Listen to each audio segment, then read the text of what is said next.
नमस्कार दोस्तों, स्वागत है आपका हमारे चैनल पे। आज की वीडियो काफ़ी मोस्ट इम्पोर्टेंट होने वाली है। कई इसके अंदर ऐसे टॉपिक है जो हम कवर करेंगे, जैसे शेयर मार्केट हो गया, आईपीओ हो गया, एनएसई, बीएसई, सेंसेक्स, निफ्टी किस तरीके से जो है बेसिक से काम करता है, ये सब कुछ आपको इस वीडियो के अंदर में एक्सप्लेन करेंगे। जिस भाई ने भी चैनल को सब्सक्राइब नहीं किया है, पहले जाके सब्सक्राइब कीजिए, टेलीग्राम को ज्वाइन कीजिए ताकि आने वाली जो भी नोटिफिकेशन आपको मिलते रहे। तो आज के इस वीडियो में हम समझेंगे कि जो शेयर मार्केट है, सेंसेक्स है, आईपीओ, वो एक्सचेंज है, इन सब के पीछे बेसिक कंसेप्ट क्या होता है। जैसे कि मान लीजिए सेंसेक्स आज 100 पॉइंट ऊपर चला गया, निफ्टी नीचे आ गया, इसका मतलब क्या होता है। और सबसे जरूरी बात है कि अगर आपने आज तक शेयर मार्केट का नाम तो सुना है लेकिन आपको इसके एबीसीडी नहीं पता, तो इस वीडियो के बाद में आपकी ये सारी जो भी काफ़ी चीज़ें हैं आसानी से समझ में आ जाएगी। तो चलिए एकदम बेसिक से शुरू करते हैं। मान लीजिए आप दिल्ली के लक्ष्मी नगर में एक पानी पूरी का एक छोटा सा कॉर्नर है और आपके पास में पानी पूरी बनाने का एक ऐसा फॉर्मूला है जो लोगों को बहुत पसंद आ रहा है। आप जैसे ही अपना पानी पूरी का कॉर्नर लगाते हो, 1 घंटे के अंदर आपकी पूरी सारी पानी पूरी बिक जाती है और आप अपना प्रॉफिट कमाकर घर निकल जाते हो। एक दिन आपने सोचा, भाई जब लोगों को इतना पसंद आ रहा है तो क्यों ना मैं इसे बड़ी लेवल पर शुरू करूं। एक दुकान खोलते हैं, ज्यादा पानी पूरी बनाएंगे, ज्यादा लोगों को बैठने की जगह देंगे और बिजनेस को बड़ा करेंगे। लेकिन अब इसके लिए आपको ज्यादा पैसे की जरूरत होगी।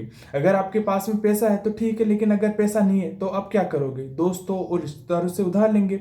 मान लीजिए आपने उधार पैसे लिए, बिजनेस में लगाया और काफी बिजनेस अच्छा चलने लगा। आपने पैसा वापस कर दिया, लेकिन इसके बाद भी लोग आपके प्रोडक्ट को पसंद कर रहे हैं। अब आपने सोचा कि भाई अगर लोग इतना पसंद कर रहे हैं तो क्यों ना पूरी दिल्ली से इसे बेचना शुरू कर दिया जाए। लेकिन जब आपको और ज़्यादा पैसे की जरूरत होगी तो आप पूरी दिल्ली में दुकान खोलने के लिए एम्प्लॉय रखेंगे, मार्केटिंग करनी होगी और सप्लाई चेन बनानी होगी। अब इतना पैसा आपके दोस्त और रिश्तेदारों की अरेंज नहीं कर पाएंगे, तो आपके पास में एक ऑप्शन होगा बैंक लोन का। आप बैंक लोन के पास जाओगे, लोन मांगोगे, लेकिन बैंक से लोन मिलेगा या नहीं मिलेगा ये अलग बात है। अगर लोन मिल भी गया तो आपको इंटरेस्ट देना पड़ेगा। मान लीजिए 12 से 13% का इंटरेस्ट लग रहा है और अगले महीने में आपकी ईएमआई शुरू हो गई। अब दिक्कत यह है कि बिजनेस को बड़ा करने में समय लगता है। जब अभी पूरी दिल्ली का प्लान इंप्लीमेंट भी कर रहे हैं तो दूसरी तरफ बैंक की ईएमआई आपके सिर पर शुरू हो चुकी है। ऐसे भी हो सकता है कि बिजनेस को बड़ा करने की बजाय आपका पुराना प्रॉफिट ही ईएमआई में चला जाए।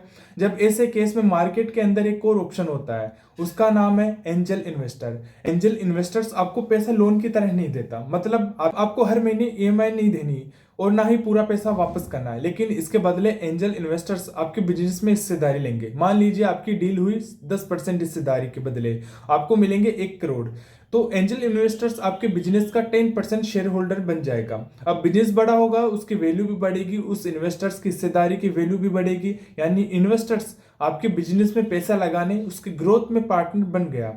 अब धीरे धीरे पूरी दिल्ली में आप अपना जो है नाम बना लिया, लोग उसके और आपके प्रोडक्ट को बहुत ज्यादा पसंद कर रहे हैं। अब आपने सोचा क्यों ना इसे 2-3 और राज्यों में एक्सपेंड किया जाए, लेकिन जब पैसा और ज्यादा चाहिए तो इतना पैसा शायद एक एंजल इन्वेस्टर्स के लिए एक बड़ा अमाउंट हो सकता है। तो यहाँ एंट्री होती है वेंचुरी कैपिटलिस्ट की।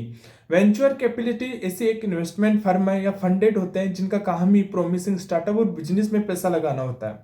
इनके पास में एंजल इन्वेस्टर की तुलना में बहुत बड़ा अमाउंट इन्वेस्ट करने की कैपेबिलिटी हो सकती है। अब आप कहोगे कि भाई ये एंजल इन्वेस्टर और वेंचर कैपेबिलिटी मिलेगी कहाँ?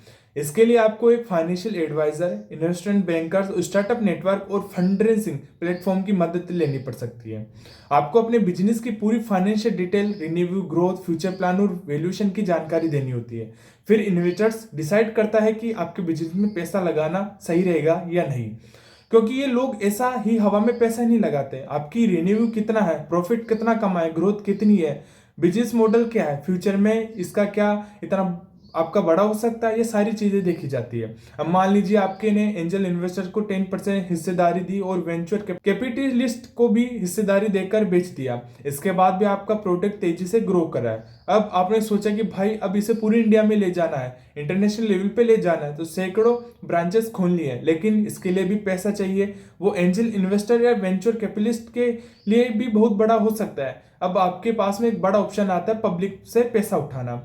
और जब कोई कंपनी पहली बार पब्लिक को अपने शेयर्स ऑफर करके पैसा उठाती है तो उसे कहते हैं आईपीओ, इनिशियल पब्लिक ऑफरिंग। यानी पहली बार कंपनी अपने शेयर्स आम जनता के लिए ऑफर कर रही है और आईपीओ के बाद में कंपनी शेयर स्टॉक एक्सचेंज पर लिस्ट हो सकती है। है जहां इन्वेस्टर्स उन्हें खरीद और बेच सकते हैं। अब एक बात ध्यान से समझिए, जब आपने अपना पानी पूरी का बिजनेस शुरू किया था तब आपके अकेले ओनर थे, लेकिन धीरे धीरे आपने इन्वेस्टर्स को हिस्सेदारी दी, किसी ने पैसा लगाया, बदले में शेयर्स लिए। अब बिजनेस ग्रो करता है तो उन शेयर होल्डर्स की हिस्सेदारी की वैल्यू भी बढ़ सकती है। यानी बिजनेस में सिर्फ पैसा ही इंपॉर्टेंट नहीं होता, आपके प्रोडक्ट और बिजनेस मॉडल में दम भी होना चाहिए। अब बात करते हैं कि आईपीओ कैसे होता है। जब आईपीओ का मतलब ये बिल्कुल नहीं है कि कंपनी का लाउड स्पीकर लेकर लोगों के पास जाएगी, भैया हमारे शेयर्स खरीद लो, नहीं। आईपीओ लाने का पूरा प्रोसेस होता है। सबसे पहले कंपनी इन्वेस्टमेंट बैंकर से मर्चेंट बैंकर जैसे प्रोफेशनल एडवाइजरी हेल्प लेती है। वो company financial condition, business model, valuation और आईपीओ के जरिए जितना पैसा उठाना है उतना पैसा उठाती है। उसके बाद में कंपनी को सेबी के रेगुलेशन प्रोसेस से गुजरना होता है। कंपनी को अपने बिजनेस और फाइनेंशियल इंफॉर्मेशन को डिस्क्लोज करना पड़ता है। सेबी की रेगुलेटरी रिक्वायरमेंट पूरी होने के बाद में आईपीओ प्रोसेस आगे बढ़ता है। फिर कंपनी स्टॉक एक्सचेंज पर लिस्ट के लिए प्रोसेस करती है। इसके बाद आईपीओ का प्राइस बैंड और बाकी डिटेल्स तय होती है। मान लीजिए कंपनी ने अपने शेयर का प्राइस रखा 1000। अब कंपनी कोशिश होगी कि वैल्यूएशन रिस्पॉन्सिबल हो ताकि इन्वेस्टर उस आईपीओ को सब्सक्राइब कर सके, क्योंकि अगर इन्वेस्टर्स आईपीओ में इंटरेस्ट नहीं दिखाएंगे तो कंपनी के लिए प्रॉब्लम हो सकती है। आईपीओ लाने में भी कंपनी को काफी खर्च करना पड़ता है, investment, banking fees, legal expense, marketing और पूरे रेगुलेटरी एक्सपेंस। इसलिए कंपनी जनरली चाहती है कि आईपीओ सक्सेसफुल हो, और यही वजह से कंपनी मार्केट कंडीशन को ध्यान में रखकर आईपीओ लॉन्च करने का फैसला करती है। जब मार्केट स्टेटमेंट अच्छा होता है और इन्वेस्टर्स का कॉन्फिडेंस ज्यादा होता है तब आईपीओ के लिए माहौल जनरली बेहतर हो सकता है। लेकिन इसका मतलब ये नहीं कि हर आईपीओ बुल मार्केट में ही आएगा और बुल मार्केट का आईपीओ सक्सेसफुल होगा। अब आप बात करते हैं आईपीओ में अलॉटमेंट कैसे होता है। मान लीजिए कंपनी ने 1 लाख शेयर्स पब्लिक को लिए रखे हैं, लेकिन एप्लीकेशन आ गई 5 लाख लोगों की, तो ऑब्वियसली आपको पता है कि हर व्यक्ति को शेयर नहीं मिल सकता। ऐसे केस में रिटेल इन्वेस्टर्स के लिए अलॉटमेंट रूल्स के हिसाब से शेयर अलॉट किए जाते हैं। अगर डिमांड बहुत ज्यादा है तो कई इन्वेस्टर्स को शेयर नहीं मिलते हैं। इसलिए आईपीओ में अप्लाई करने का मतलब ये नहीं कि आपको शेयर जितना मिलना वो सब कुछ गारंटेड है। आईपीओ के बाद क्या होता है कि जब कंपनी ने पब्लिक से पैसा उठा लिया, अब कंपनी उस पैसे को अपने बिजनेस के एक्सपेंशन, डिबेट रिवेंट या इशू डॉक्यूमेंट में बताए गए ऑब्जेक्टिव के हिसाब से यूज कर सकती है। और जिन लोगों ने आईपीओ में शेयर्स खरीदे उनके लिए अब उस कंपनी के शेयर्स स्टॉक मार्केट में ट्रेड हो सकते हैं। अब यहाँ पर एक बहुत इंपॉर्टेंट बात है, कंपनी का शेयर प्राइस ऊपर या नीचे होने से कंपनी को हर दिन सीधे पैसा नहीं मिला जा सकता, लेकिन इनडायरेक्ट इंपैक्ट बहुत बड़ा हो सकता है। क्यों? क्योंकि मार्केट प्राइस कंपनी की वैल्यूएशन और इन्वेस्टर सेंटीमेंट को रिफ्लेक्ट करता है। अगर शेयर प्राइस बहुत गिर गया तो कंपनी की मार्केट वैल्यूएशन भी गिर सकती है। इससे कंपनी की रेपुटेशन, फ्यूचर फंडरेजिंग और इन्वेस्टर्स कॉन्फिडेंस पर असर पड़ सकता है। अब बात करें कंपनी को शेयर प्राइस गिरने से क्यों डर लगता है। मान लीजिए कंपनी को फ्यूचर में मार्केट से पैसा उठाना है, अगर उसकी मार्केट वैल्यूएशन अच्छी है तो फंडिंग रेजिंग कंपैरेटिवली आसानी हो सकती है। लेकिन अगर वैल्यूएशन बहुत गिर गई तो कंपनी को कम वैल्यूएशन पर शेयर इशू करने पड़ सकते हैं या इन्वेस्टर्स को अट्रैक्ट करने के लिए ज्यादा शेयर देने पड़ सकते हैं। इसलिए कंपनीज शेयर प्राइस और मार्केट प्रिडिक्शंस को लेकर कंसल्ट कर रही थी। लेकिन यह भी समझना जरूरी है कि शेयर प्राइस गिरने का मतलब ये नहीं है कि कंपनी को उसी दिन उतना ही कैश लॉस हो जाए। अब बात करें कि आईपीओ और एफपीओ में अंतर क्या है। अगर कोई लिस्टेड कंपनी बाद में दोबारा पब्लिक से शेयर के जरिए पैसा उठाती है तो इसे broadly follow on public offer यानी एफपीओ कहा जाता है। आईपीओ पहली पब्लिक ऑफरिंग होती है, एफपीओ पहले से लिस्टेड कंपनी की सबसिक्वेंट पब्लिक ऑफरिंग होती है। अब बात है स्टॉक एक्सचेंज पर। मान लीजिए आप आईपीओ में शेयर नहीं खरीद पाए, लेकिन अब आप उस कंपनी के शेयर खरीदना चाहते हो, तो उन पर शेयर को उन इन्वेस्टर्स से खरीद सकते हो जो पहले से शेयर होल्ड कर रहे हैं। लेकिन बायर्स और सेलर्स मिलेंगे कहाँ? यहीं पर आता है स्टॉक एक्सचेंज। स्टॉक एक्सचेंज को आप एक ऑर्गेनाइज्ड मार्केट प्लेस की तरह समझ सकते हो जहां शेयर्स की बाइंग और सेलिंग होती है। पुराने समय में ट्रेडिंग का तरीका काफी अलग था। लोग फिजिकल ट्रेडिंग और पेपर बेस्ड प्रोसेस के जरिए शेयर खरीदते बेचते थे, लेकिन टेक्नोलॉजी आने के बाद में ट्रेडिंग धीरे धीरे इलेक्ट्रॉनिक हो गई।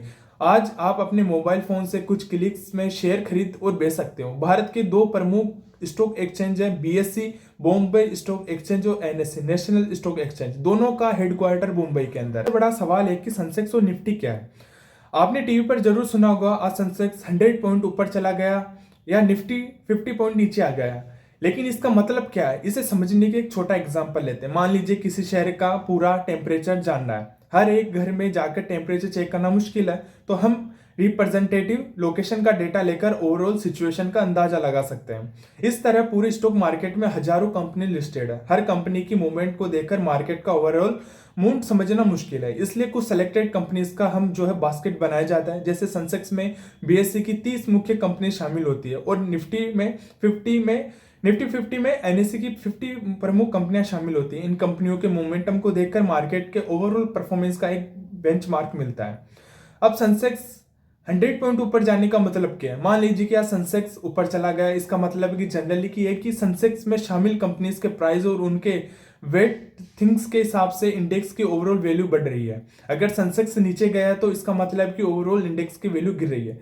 लेकिन इसका मतलब ये नहीं है कि मार्केट की हर कंपनी ऊपर या नीचे जा रही। हो सकता है सेंसेक्स ऊपर हो गया तो स्टॉक नीचे आ रहा है, ऐसा बिल्कुल पॉसिबल है क्योंकि सेंसेक्स सिर्फ 30 सेलेक्टेड कंपनी का इंडेक्स है। सेंसेक्स में कौन सी कंपनीज आती है? सेंसेक्स में बड़ी और प्रमुख कंपनी शामिल है। कंपनी का साइज सिर्फ उसके शेयर प्राइस से डिसाइड नहीं होता। जहां मार्केट कैपिटलाइजेशन और फ्री फ्लोट मार्केट कैपिटलाइजेशन जैसी कंपनी इंपोर्टेंट होती है। सिंपल भाषा में कहूं तो किसी कंपनी के टोटल शेयर्स उनके मार्केट वैल्यू को देखकर कंपनी की मार्केट कैपिटलाइजेशन करती है। लेकिन इंडेक्स कैलकुलेशन में सिर्फ मार्केट कैप ही नहीं बल्कि फ्री फ्लोट मेथोलॉजी और एलिजिबिलिटी क्राइटेरिया भी इंपॉर्टेंट होते हैं। इसी आधार पर इंडेक्स कंस्टिट्यूएंट समय पर बदल सकते हैं। अब सवाल है कि शेयर प्राइस ऊपर नीचे क्यों होता है? ये सबसे मोस्ट इंपोर्टेंट सवाल होता है। किसी स्टॉक का प्राइस डिमांड और सप्लाई से मूव करता है। अगर किसी शेयर को खरीदने वाले ज्यादा है और उसे बेचने वाले कम है तो प्राइस ऊपर जा सकता है, और अगर बेचने वाले जाता है और बायर्स कम है तो प्राइस नीचे जा सकता है। लेकिन डिमांड और सप्लाई के पीछे कई फैक्टर्स होते हैं, जैसे कंपनी का profit, revenue growth, future expectations, government policies, interest rate fluctuations, inflations, global market news, economic condition, investor sentiment. अब बात करें रिटेल इन्वेस्टर्स कौन कौन होता है। रिटेल इन्वेस्टर बेसिकली आप और हमारे जैसे इंडिविजुअल इन्वेस्टर होते हैं जो अपने पर्सनल पैसे से शेयर खरीद और बेचते हैं। दूसरे होते हैं इंस्टीट्यूशनल इन्वेस्टर। इनमें mutual fund, insurance companies, pension fund और दूसरे बड़े इंस्टीट्यूशनल इन्वेस्टर शामिल हो सकते हैं। यह बहुत बड़े अमाउंट में इन्वेस्टमेंट कर सकते हैं। और तीसरी तरफ होते हैं एनालिस्ट, सर्च फर्म और रेटिंग एजेंसी जैसे एंटरटाइज होती है जो कंपनी को इकोनॉमी को एनालाइज करती है। इनकी रिपोर्ट और व्यूज की भी इन्वेस्टर सेंटिमेंट को प्रभावित कर सकते हैं। लेकिन ध्यान रखिए इनमें से कोई भी मार्केट का फ्यूचर 100% एक्यूरेट प्रेडिक्ट नहीं कर सकता। आखिर में सबसे जरूरी बात, अगर आप शेयर मार्केट में पैसा लगाने की सोच रहे हैं तो सबसे पहले मार्केट को समझिए। फिर किसी दोस्त ने बोला दिया कि भाई स्टॉक कल डबल होगा, या किसी टेलीग्राम व्हाट्सएप ग्रुप में किसी ने बोल दिया कि शेयर खरीद लो पक्का प्रॉफिट देगा, तो सिर्फ इसलिए पैसा मत लगाना। शेयर मार्केट कोई रातों रात अमीर बनने की मशीन नहीं है। अगर आप बिना रिसर्च के सिर्फ टिप्स के भरोसे मार्केट में उतरोगे तो नुकसान होने की संभावना काफी बढ़ सकती है। आपको कंपनी की financial valuation, business model, industry और रिस्क को समझना चाहिए। और सबसे इंपॉर्टेंट बात यह कि अपना पूरा पैसा एक स्टॉक में लगाने की बजाय आपको अपने रिस्क को समझना जरूरी है। शेयर मार्केट एक लॉन्ग टर्म गेम हो सकता है, इसलिए मुगेली लाल के सपने देखकर ओवरनाइट करोड़पति बनने के चक्कर में मत पड़िए। पहले सीखिए, फिर समझिए, फिर रिसर्च कीजिए, उसके बाद ही इन्वेस्टमेंट का फैसला लीजिए। अगर अगले पार्ट में हम एक रियल लाइफ एग्जांपल से समझेंगे कि आपने किसी कंपनी का 100 रुपए का शेयर खरीदा तो 120 हो गया, तो उसका प्रॉफिट कैसे कैलकुलेट होगा। तो इसी के साथ में हम समझेंगे मार्केट में सेंसेक्स निफ्टी की कैलकुलेशन कैसे होते हैं, निफ्टी ऊपर नीचे होने पर आपके प्रॉफिट पर क्या असर पड़ सकता है, और आईपीओ में पैसा लगाने का पूरा प्रोसेस क्या होता है। तो अगर आपको शेयर मार्केट को बिल्कुल जीरो से सीखना चाहते हो तो पूरी सीरीज को जरूर फॉलो करना। मिलते हैं एक नेक्स्ट वीडियो के अंदर, बने रहिए हमारे चैनल पे। अगर आपको ये सीरीज पसंद आए तो कमेंट करके बताना।